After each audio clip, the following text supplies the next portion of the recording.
hədis-i şərifdə Peyğəmbər sallavatullahdan gəlib ki, əgər kimin maddi və fiziki cəhətdən Allahın evi olan Kəbəni ziyarət etmə imkanı ola və bunun da Rəbbimiz tərəfindən bir fərz vacib olduğunu bilə, tərk edə, o ölsə, Yəhudilər, Nəsranilər, Məcusilər kimi dünyasını dəyişər. Yəni, belə zahirdə müsəlman kimi görünə bilər. Çünki İslamın əsas 5 təməl prinsipi var, şərti var. Onlardan biri də həcdir. Həcc də İslamın əsas təməl şərtlərindəndir. Demək, həcc Rəbbimizin bir çağırışıdır.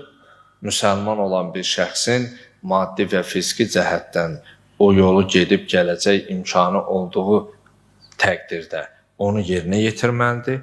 Ola bilər, biri fiziki cəhətdən özü yerinə yetirə bilmir, amma maddi cəhətdən ona hazırdırsa, başqasını naib tuta bilər. Yəni, onun əvəzindən onun əməllərini o yerinə yetirə bilər.